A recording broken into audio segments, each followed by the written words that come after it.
নমস্কার বন্ধুরা, মনিকার হেসেল থেকে তোমাদের সবাইকে স্বাগত। আশা করি তোমরা সকলেই খুব ভালো আছো, আমিও ভালো আছি।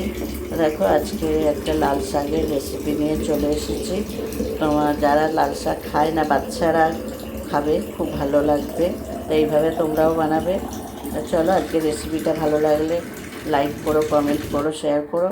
আর যারা এখনও সাবস্ক্রাইব করোনি তারা প্লিজ আমার চ্যানেলটিকে সাবস্ক্রাইব করে আমার পাশে থেকে। চলো, লাল শাকটা কেটে ধুয়ে নিয়েছি। এখানে পেঁয়াজ কুচি রয়েছে, রসুন কুচি রয়েছে। তো চলো দেখতে থাকো আজকে পর্বটা, আশা করি ভালো লাগবে। তো চলো, দেখো এখানে কড়া বসিয়ে দিয়েছি, কড়া জেলেও দিয়েছি।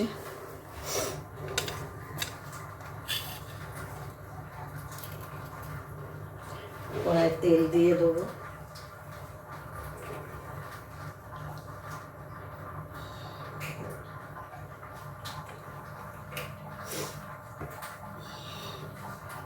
তেলটা গরম হোক। দেখো, একটু বাদাম দিচ্ছি, ভেজে তুলে নেবো বাদামটা।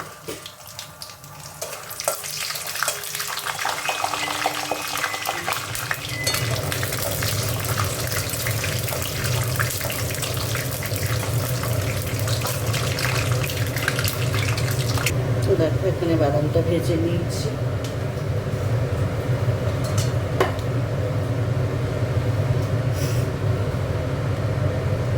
এখানে একটু শুকনো লঙ্কা দিয়ে দিলাম, একটু রসুন কুচি দিয়ে দিলাম,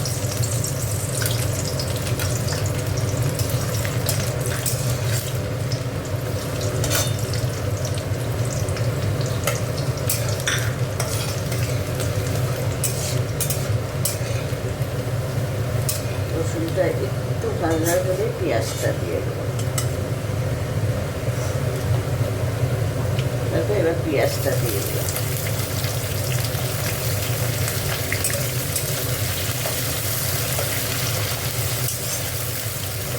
একটু মুখরোচক করে বানিয়ে দিলে বাচ্চারাও খেয়ে নেবে।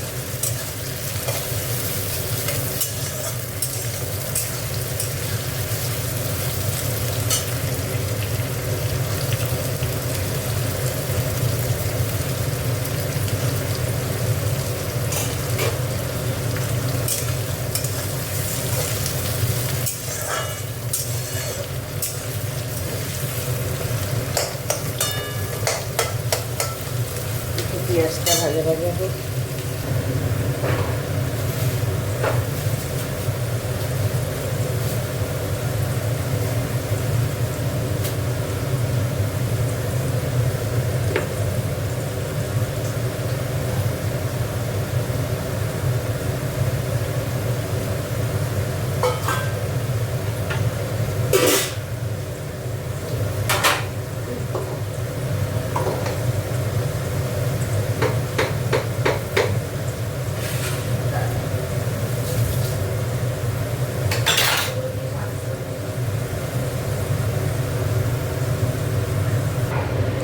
একটু হলুদ দিয়ে দিলাম।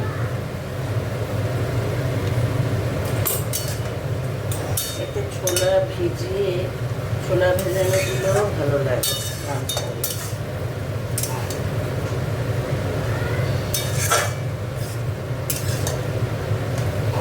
দেখো, কইটুকু হয়ে গেল। বয়ারটি শাক ছিল, এখানে হয়ে গেল।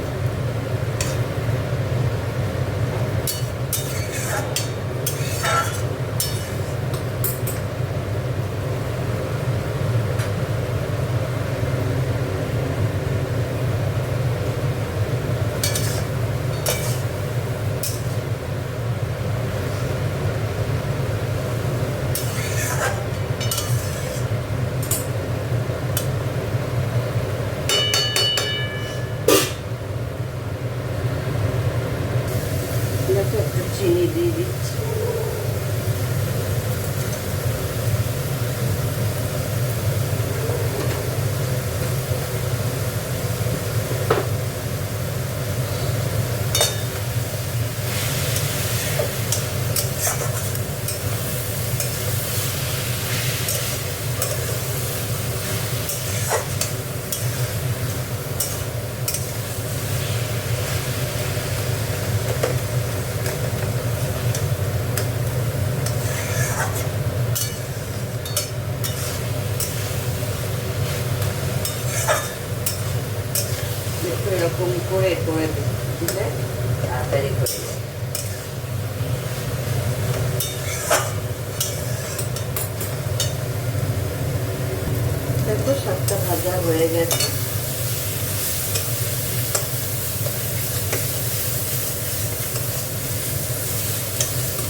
এবার কটা বাদাম ছড়িয়ে দেবো, কটা উপর দিয়ে দিয়ে দেবো।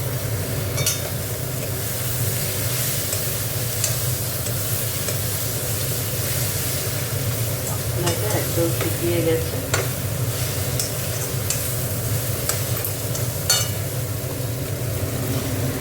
চলো এবার শাকটা নিভিয়ে দেবো। দেখো দারুণ লাগছে। তোমরাও এইভাবে রান্না করবে, দেখবে বাচ্চারা খুব ভালো খাবে।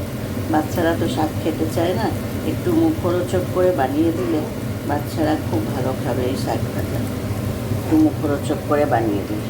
তো চলো আজকে রেসিপিটা কেমন লাগলো তোমরা কমেন্ট করে বলো। আর যারা এখনও সাবস্ক্রাইব করোনি তারা প্লিজ আমার চ্যানেলটিকে সাবস্ক্রাইব করে আমার পাশে থেকো। তো চলো ততক্ষণ তোমরা সুস্থ থেকো, ভালো থেকো। চলো টাটা।